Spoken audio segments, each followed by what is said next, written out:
satisfied that the things that I tried were in my life just to get high on.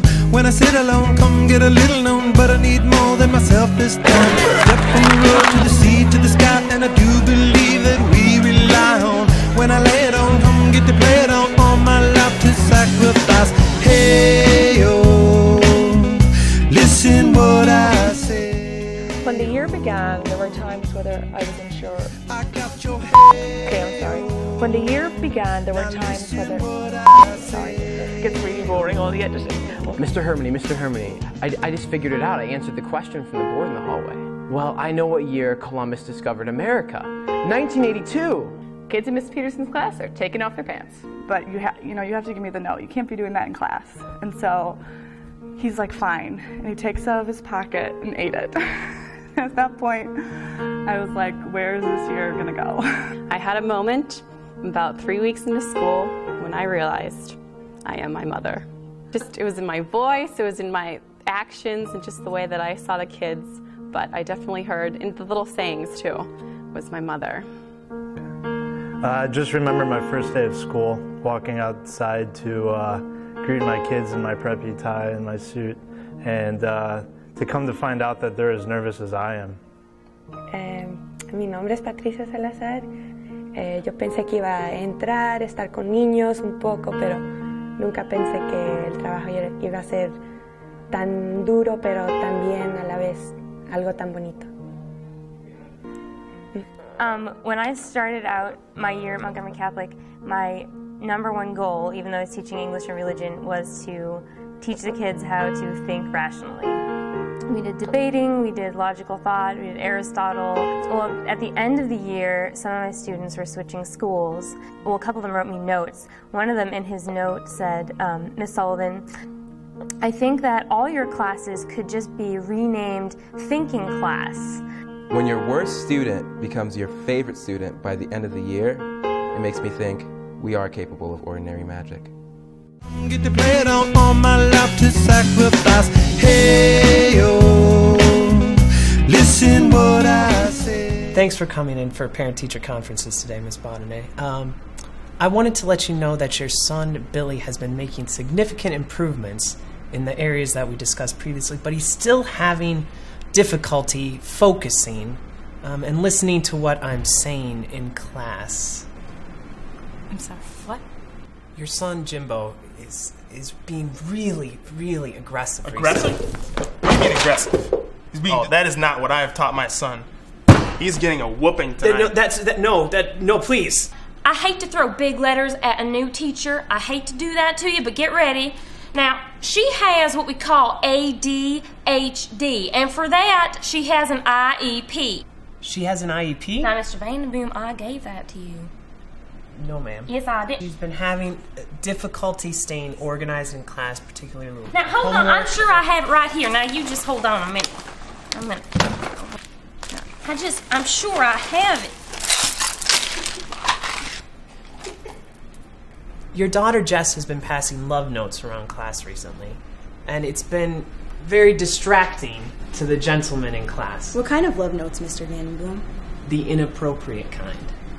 How inappropriate, Mr. Vandenboom? Very inappropriate? Listen what I say, oh, I got your hey, oh, now listen what I say, oh. This was the worst story ever. Overcoming Beyond. What's more? Overcoming Beyond, baby!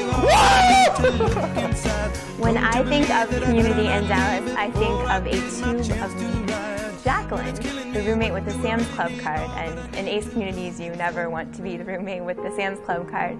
Went out and came back with a giant tube of meat with clear plastic wrap. Probably it was about 10 pounds. And then after a day of teaching, being a little loopy, we decided it would be fun to dress up the tube of meat as a baby and to start taking family pictures. Community, just being comfortable with one another to say, hey, I'm going to sleep in your bed when you're not there. In ACE Austin, we had somewhat of a roach problem. Not only did the boys create a competition where they would see who would kill more roaches and kept a tally up on the refrigerator, but we also create a roach dance. And every day on the way to school, you know, there was a little feeling of dragging our feet, but every day on the way home, we had something to laugh about. And one thing that was so great about these dinners, aside from the wonderful food, is that we would sit there for about 2 hours, twice a week, and just talk about anything and everything that was going on that week. Support, because I think your community kind of holds you up in hard times. So that's kind of what ACE means. That's what ACE means to me. Coming home from a hard day, it's good to have someone that knows what you're going through and you can talk to. So, as the year begins, I think it's time that we take some time to reflect upon the Blazers game. Really I gotta watch this. There's a minute left. Joe, it's time for prayer. What we really want for the year. Joe! Okay. Well, I would like to pray for our community. I'd like to pray for Joe that he can stop being so late so we can grow as a community. For Kevin that he can start to shower more frequently. And I'd like to pray for Angelica that she won't burn our chicken again this week.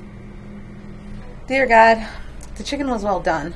I think we're all just really praying for any sort of severe weather, perhaps high winds or a flood or anything that can really result in us getting at least one day off of school.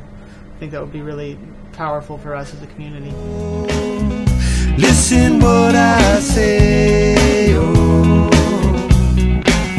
I got your hey, oh, now listen what I say. So tell me when I can start explaining it. Is that okay? Did I talk too fast? All right, my community was kind of epitomized in my car rides with my housemate Patrick. It was the sort of sacrifice that only a housemate could make. He would wake up early every morning to go to school with me and wait late every day. And really, that kind of selflessness was what ACE Austin tried to be about and what I think ACE is about. Perseverance, I chose this word because in ACE we're challenged a lot of the times. And when we go to a different place that's not our home. And so sometimes at the end of the day, you kind of just think that, you know, tomorrow will be a new day and that God will help you through it. And finding grace and peace in the trouble and the chaos, and knowing that God is always with you. And not to count the cost. My year in ACE has everything to do with this. It's from a line from a prayer by St. Ignatius. Lord, teach me to serve you as you deserve, to give and not to count the cost. And I think it extends to letting the people around you know that you have no costs. Your community can take from you, your school can take from you. It's about even giving up the choice to give and opening yourself to the taking that other people need. And it's been a whole year, and I don't even remember all the costs. But I know that in opening myself to the giving, it was more and more Christ-like every day. Thinking, oh, Jesus, please help me. And you would not believe how many times that happened this year. It just became my mantra, like, you know, Lord, you need to bail me out because I can't do it myself. In particular, I think of a student named Darren.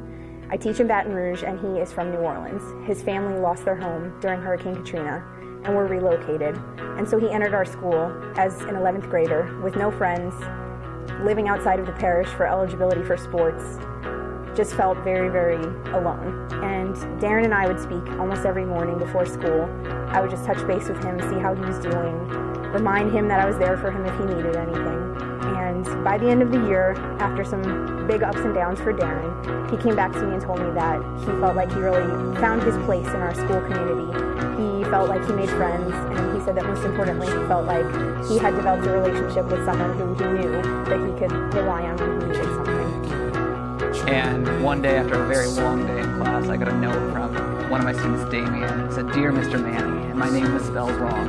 On the note it says, "I hope you still have the power to teach. I really want to learn. Octavio just called Alfredo a really big bad name. I can be your ears if you need me to be your ears. Your student, Damien." And those are the kind of things that got me through those long days.